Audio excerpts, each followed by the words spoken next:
Disneyland is kind of the foundation for everything in the game. Finding a place that everyone knows, everyone understands, everyone has been to and has feelings about, that was really important to me, that we sort of suck people in with the familiar and then sort of turn everything upside down.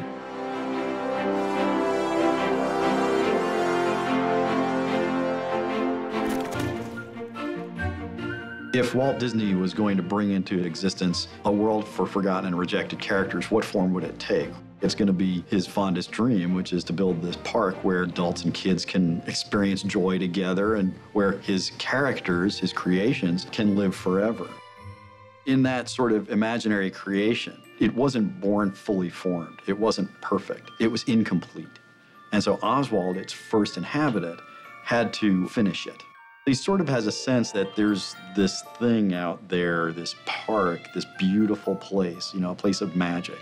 And so he's trying to recreate it as best he can, but he's never seen it. He's got old photographs and blueprints and stuff to work from. So this was essentially taking that same aspect of the cartoon characters who are forgotten or rejected and applying it to Disneyland. So rides that are rejected, animatronics that are rejected, shops that are rejected, pretty much anything that was in Disneyland or was even considered for Disneyland ended up becoming part of Wasteland.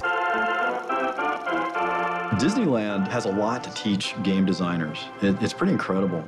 The way the place is structured with a hub and spokes and transition areas that take you out of one place and sort of ease you into another one. We kept looking at all of the little details in the park that had come up throughout history and what we could do to pull from each one of those. Tomorrowland itself provided us a lot of inspiration for things that had been taken out and replaced. For a majority of the Tomorrowland Beetleworks characters, they've got elements of Tomorrowland from the theme parks in there. So you'll see little bits and pieces, and a lot of diehard Disney fans will be able to pick out certain characters or different rides. We tell stories through space, and there is no one better than an Imagineer at doing that. What the Imagineers do has infinite lessons to teach us. There were a variety of things that we drew direct inspiration from. The first one actually was a location called Mean Street. I knew that I needed an instantly recognizable place. And so Main Street, USA, that iconic image that we all have burned in our brains from early childhood, that image had to be in the game, and it had to be slightly warped. Gremlin Village is sort of Small World, sort of utilitunnels underneath Disneyland, you know, mixed together. It maintains the same Mary Blair feel of texture and color and, you know, just crazy circus kind of palette. Yet we come back and totally weather it and wear it and dilapidate it. The iconic clock tower. I looked at that thing at Disneyland and I just said, that's got to be my first boss monster. That thing has to come to life. For Lonesome Manor, we start out in the graveyard. In the park, there's actually a line that kind of meanders through the graveyard. We kept the same sort of theme, but kind of turned it into more of a platforming experience. We kept certain rooms and themes, the ballroom, the library, the stretching room. Everyone who goes to Disney World stands there and they watch those paintings stretch and they see the flashes at the top.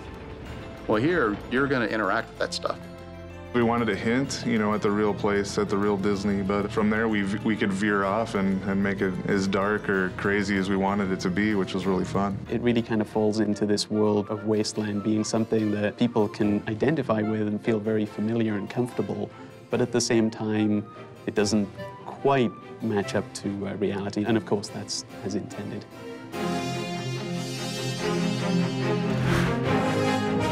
And I hope it's kind of, you know, recognizable but different, familiar yet strange, and funny but kind of sad in its own way. I want players to feel that whole range of emotions, but always recognizing that this is based on Disneyland. And frankly, you know, if you know things about Disneyland, if you know things about Disney's history, things will be more significant than if you don't have that background. So Disney fans, I think, are going to have a blast.